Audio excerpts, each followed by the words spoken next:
আমি চাই প্রতিশোধ নেব, প্রতিশোধ বিশ্বাস ভঙ্গের প্রতিশোধ। আমি চাই প্রতিশোধ নেব, প্রতিশোধ বিশ্বাস ভঙ্গের প্রতিশোধ। প্রতিশোধের প্রতিশোধ আমি খুঁজি ফিরি তাকে, মানুষ রূপী নরপুরুষটাকে। প্রতিশোধ প্রতিশোধ শুধু চাই প্রতিশোধ।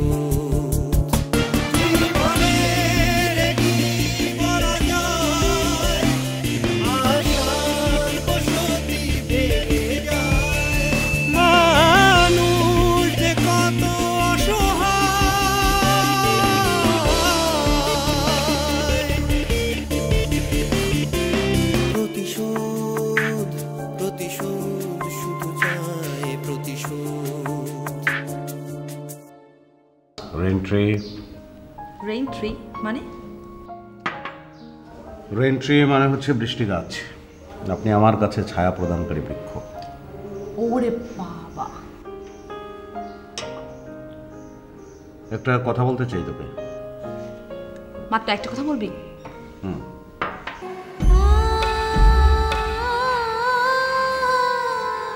তুমি কি আমাকে ক্ষমা করবে সামির? এরপর কখনো কোথাও কোনোভাবেই এ ধরনের কথা বলবে না। না স্যার, কব না স্যার, কান ধরছি স্যার। এখনো তো ঠিক করে নি। শোন, দেখিস ওকে নিয়ে আবার কোনো সাধারণ রেস্টুরেন্টে ঢুকিস না। বল মা। বাবা, তোমার কথা একটু বলো তো। আর বলিস না, অফিসে একটা ঝামেলা হয়ে গেছে। তোমার ঝামেলা তো কোনদিনই শেষ হবে না বাবা। এতদিন পর কাজল এলো, ভাবলাম সবাই একসঙ্গে বসে খাবো। সরি মা, তোরা একসঙ্গে বসে খা, আমি রাতে তোদের সঙ্গে জয়েন করব। আস্তে আস্তে রাখছি। আমি জানতাম তোর বাবা কখনোই সময় মতো আসতে পারবে না। যাক, আমি যাই, টেবিল গুছাই। মা, কাজল বলছিল যে খাওয়া দাওয়ার পরে একটু বিকেলে বের হবে। হ্যাঁ, বের হবি না কেন? এতদিন পরে ও দেশে এসছে, ঘরে বসে থাকবি কেন? যাই।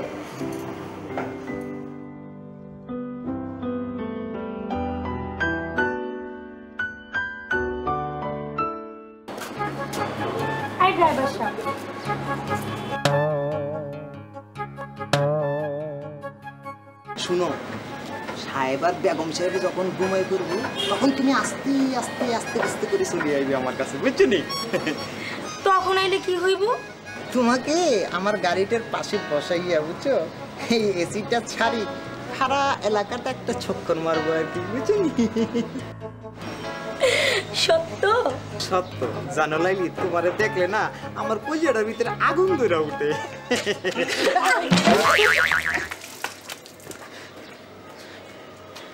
এটা তুমি কি করলা? কে ওনে খারাই হলাম, তোমার মনের ভিতরে বলে আগুন ধরিয়ে গেছে। হ্যাঁ, পানিতে তত্ত্বরি ডালি নিবেই দিছি, তা নাহলে আগুন ধরলে কোথায় যেতে তুমি বুঝতে পারছো কিছু? কাজটা তুমি ভালো করলে না, আর একটা করে দেখো। আমা ওইস কি আরেকটা করে দেখো। আমা আরেকবার দিছি, আরেকবার। এইবার তোমার আমি ফার্স্ট ওয়ার্নিং দিলাম। ফার্স্ট ওয়ার্নিং দিছো?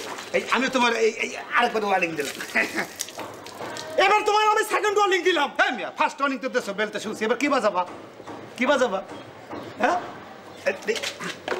বাজাবা কি? দেখি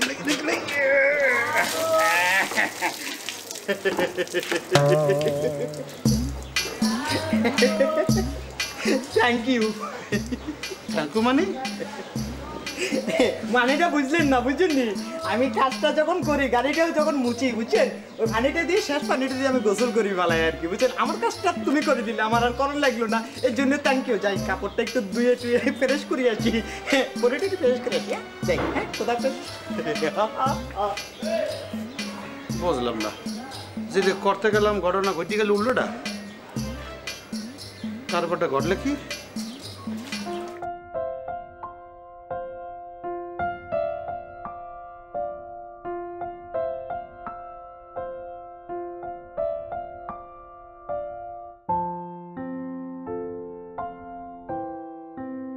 বাবার অসুখের কথা তো তোর মনেই আছে। হাসপাতালে নিতে হয়েছিল, যেখানে সামিরের সঙ্গে তোর পরিচয়। মেয়েদেরকে সে একদমই সহ্য করতে পারত না, মাকে তো একদমই না। অথচ সারাদিন বাবার পাশে বসে থাকত। পরে খোঁজ নিয়ে জানলাম পড়ালেখা অনেক ভালো ছিল, কিন্তু উদাসীন, ঠিকমতো ক্লাস করে না। সেসব তো আমি জানি, কিন্তু তুই এত দুর্বল হলে কি করে? মেয়েদের প্রতি ওর এই উদাসীনতা একটা চ্যালেঞ্জের সৃষ্টি করেছিল। আমি ওকে বুঝবই, কিন্তু কখন ধীরে ধীরে আমি যে দুর্বল হয়ে গেলাম বুঝতেই পারিনি। এখন নিশ্চয়ই সে আগের মতো হয়ে আছে না? ঠিক বলতে পারবো না। ফোন করিস না? সিম বদলে ফেলেছে।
হ্যালো হ্যালো, কি করছিলে? কিছুই না, কাজল কালকে দুপুরে ফ্লাইটে সিলেট যাচ্ছে, ওর সঙ্গে তোমার বিষয়ে কথা বলছিলাম। আমার বিষয়ে? হ্যাঁ, তুমি দেখতে শুনতে কেমন, তোমাকে আমার ভালো লেগেছে কিনা, এইসব আর কি। তুমি কি বললে? সেটা আমার একান্তই ব্যক্তিগত ব্যাপার। Sorry sorry. শেয়াল কুকুরের ডাক শুনতে পাচ্ছি, তুমি কোথায়? আমি তো গ্রামে। গ্রামের চারিদিকে তো শেয়াল কুকুর রাতে ডাকবেই, শুনতে পাচ্ছ না? আমি ঘরের মধ্যেই আছি। রাত কিন্তু অনেক হয়েছে, ঘুমিয়ে যাও। ঘুম তো আসছে না। ওকে ওকে, তুমি যখন বললে অবশ্যই ট্রাই করব। Okay, bye. Okay, bye, good night.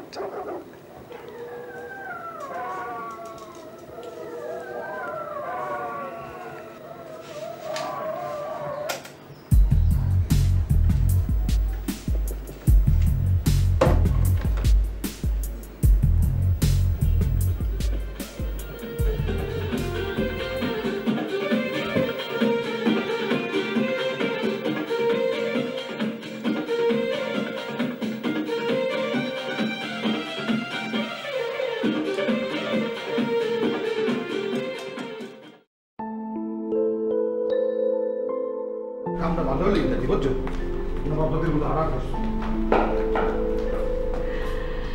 মা তুমি আসলে আর এভাবে হুট করে চলে যাচ্ছ, খুব খারাপ লাগছে। তুমি না আসতে কোনো কথা ছিল না, কিন্তু এলে আর বৃষ্টির বিয়ের আগে চলে যাচ্ছ, খারাপ লাগছে।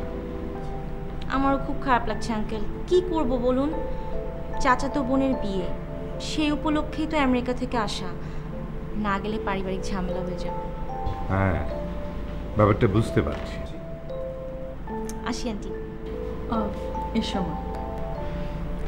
চল কাজল। তুই তো নামিয়ে দিয়ে চলে আসবি। হ্যাঁ বাবা, প্লেন উড়ার পর তারপর আসবো। রাজীব সাহেবের সাথে তো দেখা হলো না। উনি আসবা মাত্র তুই ওনার ছবি আমাকে মোবাইলে পাঠাবি, অথবা ইমেলও করতে পারিস। আচ্ছা ঠিক আছে, সেটা আমি করে দেবো, কিন্তু তুই এখন তাড়াতাড়ি চল, তোর রিপোর্টিংয়ের টাইম হয়ে যাচ্ছে। আসি আন্টি। আসসালামু আলাইকুম। Take care. হ্যাঁ।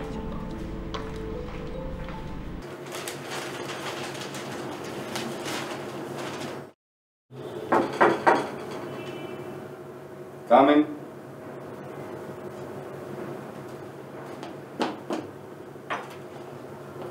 স্যার কি রেস শেষ? কেন? ম্যানেজার বললো আপনি রুম ছেড়ে দেবেন। তবে এখন না, রাতে। Thank you sir.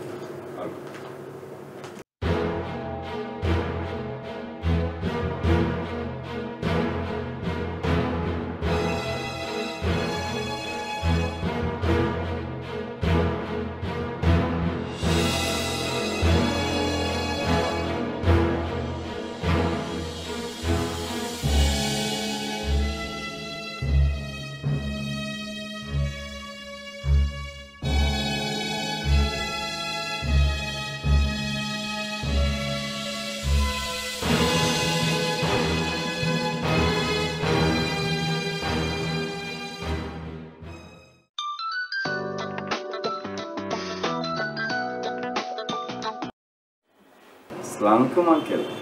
হ্যাঁ রাজীব, বলো। আঙ্কেল, আমার তো ঝামেলা শেষ, রওনা দিয়েছি। কখন পৌঁছবে? রাস্তাঘাটের যে অবস্থা আঙ্কেল, বুঝতে পারছি না, তবে সন্ধ্যা হয়ে যেতে পারে। আঙ্কেল, বৃষ্টির বান্ধবী তো আছে না? ও তো চলে গেছে, এতক্ষণে বোধহয় সিলেট পৌঁছে গেছে। কি বলেন আঙ্কেল? আমি তো ওনার জন্যই তাড়াতাড়ি চলে এলাম। আমার তো কাজিনরা একদম ছাড়তেই চাচ্ছিল না আঙ্কেল। আমরাও অনেক বলেছি, কিন্তু ওর উপায় নেই। কি আর করা আঙ্কেল, আমার আসলে বিয়ের আগে ওনার সাথে দেখা করাটা উচিত ছিল, কিন্তু আমার ব্যাড লাগ। গাড়িতে এত শব্দ হচ্ছে কেন? ও আঙ্কেল, আজকে তো তাড়াতাড়ি ফিরবো বলে আর কি এসি বাসের জন্য আর ওয়েট করিনি, নর্মাল বাসেই রওনা দিয়েছি। জানালা খোলা তো, তাই বোধহয় শব্দটা একটু বেশি হচ্ছে। আঙ্কেল, এখন তো শব্দটা কমেছে না? আচ্ছা ঠিক আছে, সাবধানে এসো। জি, আসসালামু আলাইকুম আঙ্কেল। ওয়ালাইকুম সালাম।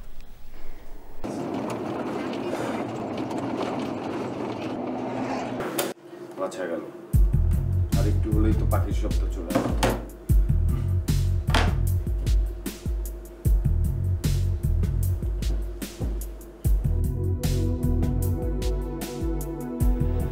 নাম শুনে তুমি আমাকে চেনোনি ঠিকই, কিন্তু আমি তোমাকে ঠিকই চিনেছি।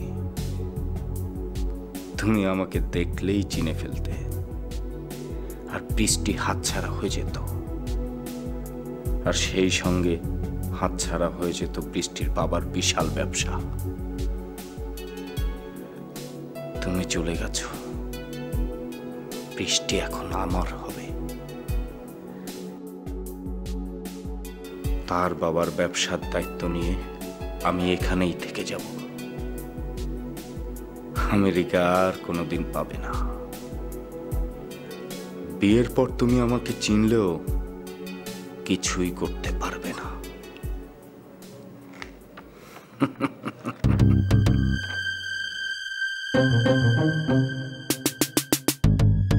পারবে না, কোনোদিন ধরতে পারবে না।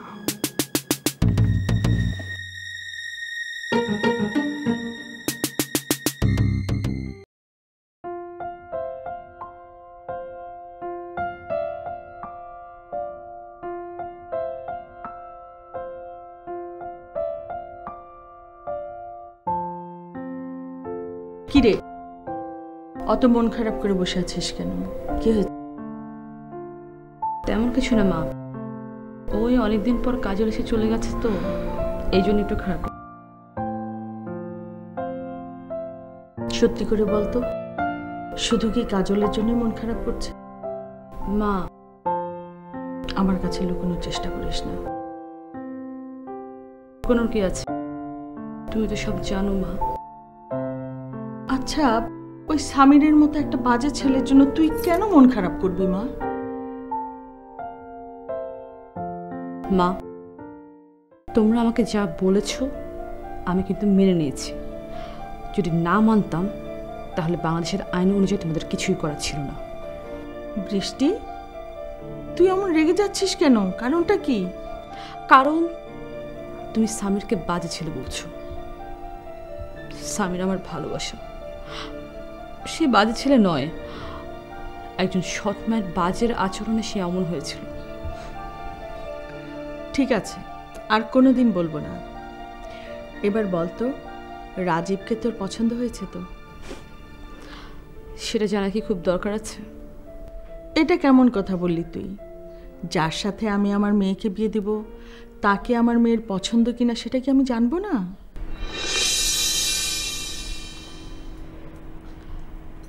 কেন? আমার যদি অপছন্দ হয় তাহলে কি তোমরা বিয়েটা বাতিল করে দেবে?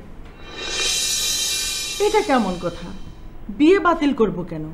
সেজন্যই বলছি, কারণ তোমরা আমার পছন্দ অপছন্দের মতামত না নিয়ে যখন বিয়েটা ঠিক করেই রেখেছো, তখন তোমার এই ধরনের প্রশ্ন আমার কাছে নিষ্ঠুর পরিহাস মনে হয়। কেন পরিহাস কেন মনে হবে? রাজীবের মধ্যে এমন কি আছে যেটা তোর অপছন্দ হয়? মা, আমি না বুঝতে পারছি না, যখন সবকিছু ঠিকঠাক হয়েই গেছে তখন এই বিষয়টা নিয়ে নাড়াচাড়া করছো কেন?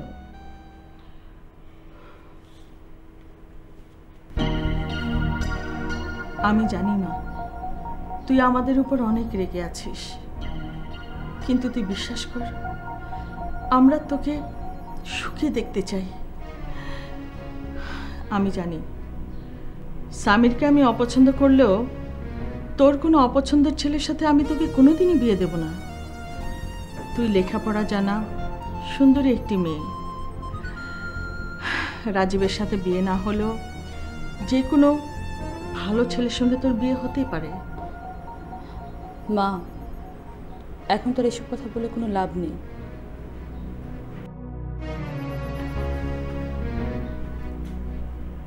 মারে, তুই কিন্তু আমাকে কখনো ভুল বুঝিস না। রাজীবের সাথে বিয়ের জন্য আমার কোনো দায়বদ্ধতা নেই। রাজীবের বাবাকে তোর বাবাই এই বিয়ের জন্য কমিটমেন্ট করেছিলেন। বাবার দেয়া এই কমিটমেন্টের জন্যই তো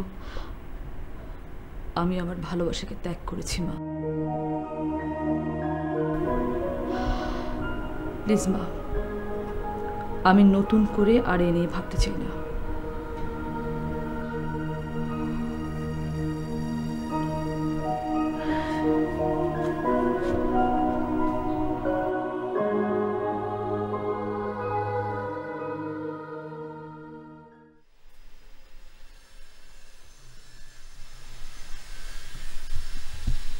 কি হবে মিয়া, কিছু বলবে?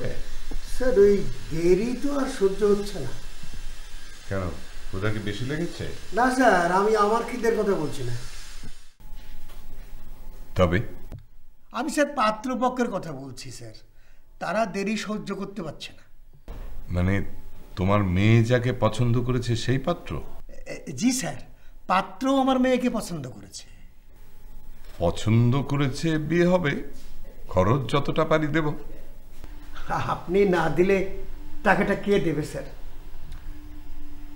শোনো, দেরি না করার কি আছে, আমার মেয়ের বিয়েটা হয়ে যাক, তারপর ধীরে সুস্থে ভাবা যাবে। আর তোমার মেয়ের বয়সও তো খুব বেশি না স্যার, 17 বছর। 18 বছর পূর্ণ না হলে বিয়ে দেওয়াটা আইনত অপরাধ। কিন্তু স্যার, ছেলের বাবা সে আইন মানতে রাজি নয়। সে বলছে ছেলের বয়স 22 হয়ে গেছে, বিয়ে দেবে, তাহলে ছেলে কাজকর্ম করবে, ঘর সংসারই হবে। ছেলে তো তোমার মেয়েকে পছন্দ করে। জি স্যার। তাকে আর তার বাবাকে আইনের বিষয়টা বোঝাও। এটা না মানলে জেলও হতে পারে, সেটাও বোঝাও। বুঝিয়েছি স্যার, কিন্তু ছেলের ব্যাপারে একই কথা। সে বলে তোমার মেয়ের বয়স কম, পুলিশ ধরলে তোমাকে ধরবে।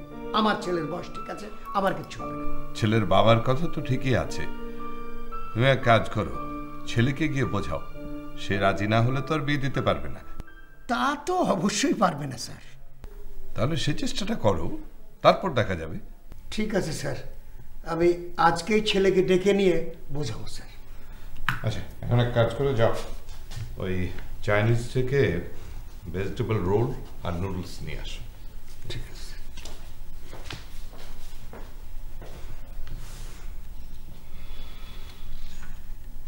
বৃষ্টি, কিরে তুই তো কিছুই খাচ্ছিস না? খেতে ভালো লাগছে না মা। আশ্চর্য কথা, এইভাবে না খেয়ে থাকলে তো তুই দুর্বল হয়ে যাবি। মা, আমার মনটা এখনো অনেক শক্ত আছে, এত সহজে দুর্বল হব না। আরে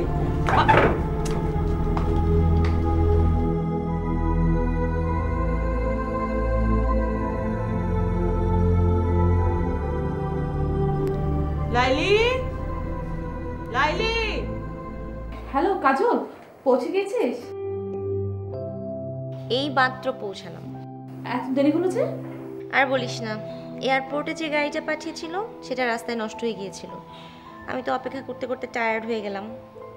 তারপর যে লোকটা পাঠিয়েছিল সেই লোকটার কাছে আমার লোকাল নাম্বারও ছিল না। ও মাই গড! তারপর আর কি, চাচাকে ফোন করলাম। চাচা ওদেরকে ফোন করে জানলো যে গাড়ির গিয়ার ফেসে গেছে। তারপর চাচা নিজে আরেকটা গাড়ি নিয়ে এয়ারপোর্টে এসে আমাকে নিয়ে গেল। তার মানে তোর উপর দিয়ে অনেক ধকল গেছে। এখন ফ্রেশ হয়ে খাওয়া দাওয়া করে একটু বিশ্রাম নেই, পরে কথা হবে। কথা তো অবশ্যই হবে, কিন্তু খুব বেশি কথা হবে বলে মনে হচ্ছে না। কেন? বিয়ে বাড়িতে মানুষজনের যা ভিড়, তাতে মনে হচ্ছে না জমিয়ে বসে গল্প করতে পারবো। সেটা পরে দেখা যাবে, তুই আগে বিশ্রাম নে। শোন, তুই কিন্তু রাজীবের ছবি তুলে পাঠিয়ে দে আমাকে। আচ্ছা ঠিক আছে, পাঠাবো, সেটা আমার মনে আছে। রাখি তাহলে। ওকে, বাই।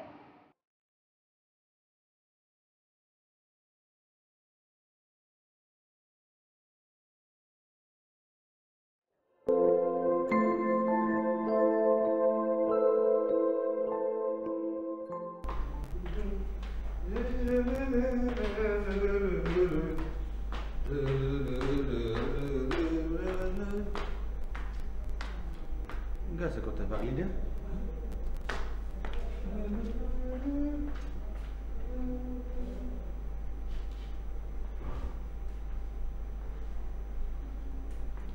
তাহলে তোমার আইসে ফিরিয়া লাইলি গো ভাত বারো।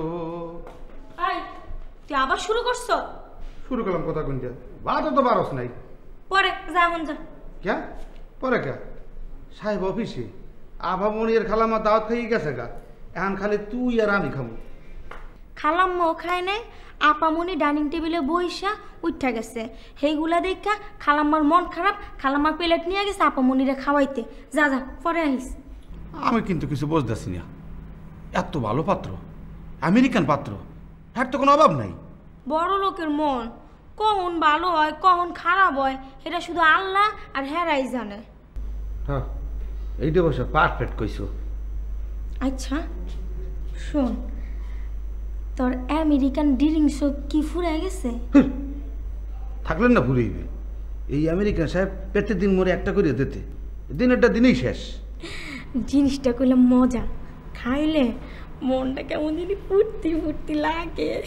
হ্যাঁ, হ্যাঁ না আপা মনে ওই আমেরিকান সাহেবের পাইয়া ফুর্তিতে থাকলে হয়, হলে পেটের দিন একটা করে কোটো দেবো, তুই আর আমি খাবো। আচ্ছা ঠিক আছে, অহন তুই যা, খালাম্মাই লাহিস। আর একটু থাকলে ভালো হইতো না? আরে যা তো, বেশি কথা কইস না, যা। লাইলি তো আবার শুরু করছ, যা। জালার ভিতর পড়তে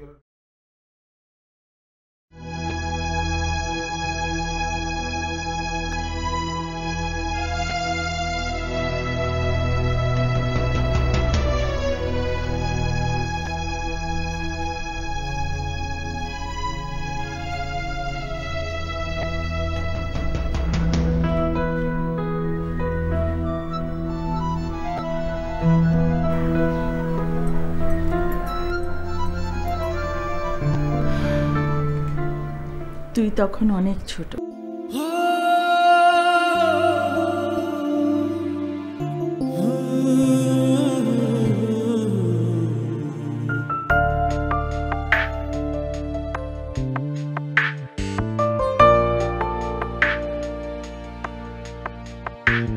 আমি চাই প্রতিশোধ নেব, প্রতিশোধ বিশ্বাস ভঙ্গে প্রতিশোধ।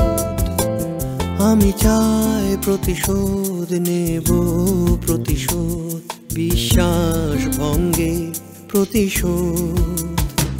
প্রতিশোধের প্রতিশোধ